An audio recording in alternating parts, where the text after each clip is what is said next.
Hello అండి, నమస్తే అందరికీ. అందరు ఎలా ఉన్నారు? Welcome to my channel. ఈరోజు నా రెసిపీ వచ్చేసి గోరుచిక్కుడుకాయ కర్రీ అండి. వీడియో స్టార్ట్ చేసే ముందు ఒక చిన్న రిక్వెస్ట్ అండి. ఎవరైనా నా ఛానల్ కనుక ఫస్ట్ టైం చూస్తుంటే ప్లీజ్ సబ్స్క్రైబ్ చేసుకొని సపోర్ట్ చేయండి. మరి కర్రీ చేసే ప్రాసెస్ అయితే చూసేద్దాం రండి. ఈ కర్రీ నార్మల్గా రైస్లో కంటే చపాతీలోకి, రోటీలోకి అయితే చాలా బాగుంటుందండి. ముందుగా గోరుచిక్కుడుకాయని సన్నగా కట్ చేసుకొని ఉడికించి పెట్టుకోవాలండి, వీడియోలో చూపిస్తున్నట్లు.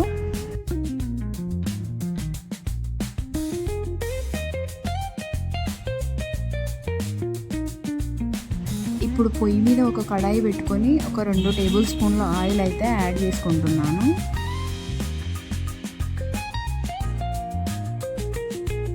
ఆయిల్ అయితే గరం అయిపోయింది. ఇప్పుడు సన్నగా కట్ చేసి పెట్టుకున్న ఉల్లిపాయ ముక్కలను అయితే యాడ్ చేసుకుంటున్నాను.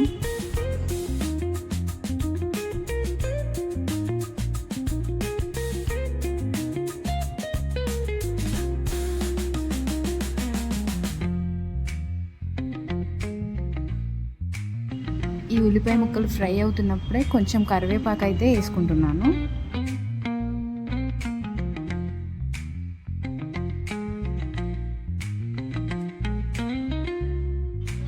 నెక్స్ట్ వచ్చేసి కొంచెం పసుపు, అట్లాగే ఫ్రెష్గా దంచి పెట్టుకున్న అల్లం ఎల్లిగడ్డ పేస్ట్ అయితే యాడ్ చేసుకుంటున్నాను. ఇవన్నీ మంచిగా ఫ్రై అయ్యేలాగా బాగా కలుపుకోవాలి.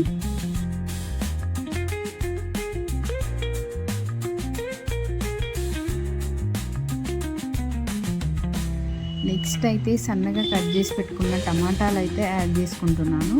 ఇవన్నీ మంచిగా ఫ్రై అయ్యేలా ఒక 5 to 10 minutes అయితే ఉడికించుకోవాలి.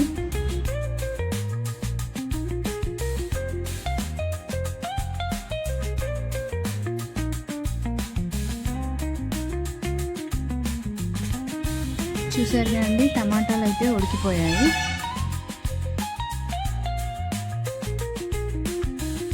ఇప్పుడు ఇందులో అయితే మనం ముందుగా ఉడికించి పెట్టుకున్న గోరుచిక్కుడుకాయ ఉంది కదండి, అదైతే యాడ్ చేసుకుంటున్నాను.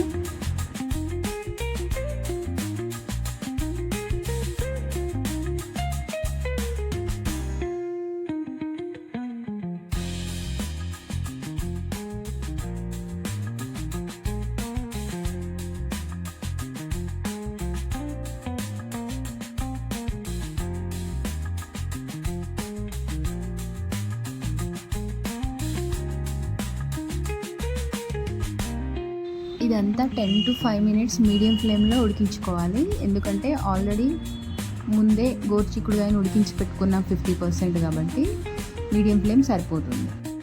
నెక్స్ట్ వచ్చేసి ఒక 1.5 టేబుల్ స్పూన్ అయితే కారం యాడ్ చేసుకుంటున్నాను.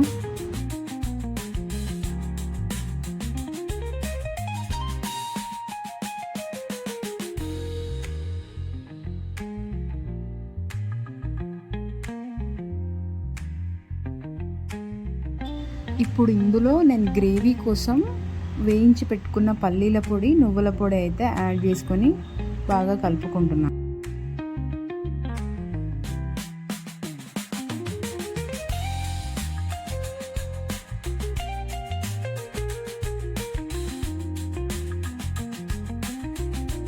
చూసారుగా, వీడియోలో చూపిస్తున్నట్లు ఈ పొడులన్నీ బాగా మిక్స్ అయ్యేలా మంచిగా కలుపుకోవాలి.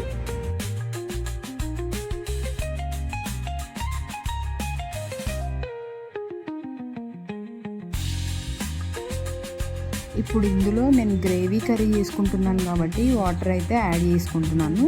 ఫ్రైకి అయితే అవసరం లేదు వాటరు.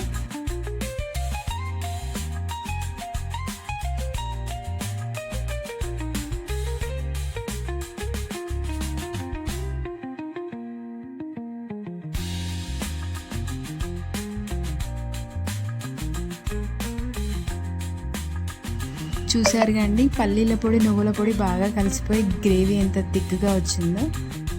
ఇప్పుడు సాల్ట్ అయితే యాడ్ చేసుకుంటున్నాను.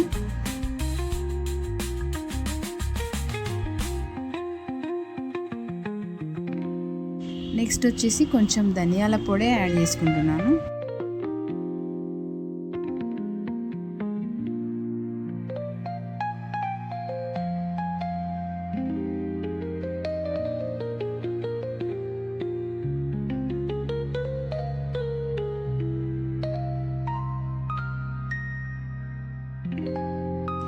అంతే అండి, గోరుచిక్కుడుకాయ కర్రీ అయితే రెడీ అయిపోయింది.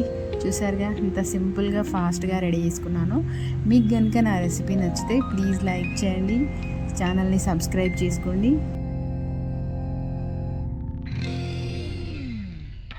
వీడియోని లాస్ట్ వరకు చూసినందుకు థ్యాంక్ యూ సో మచ్.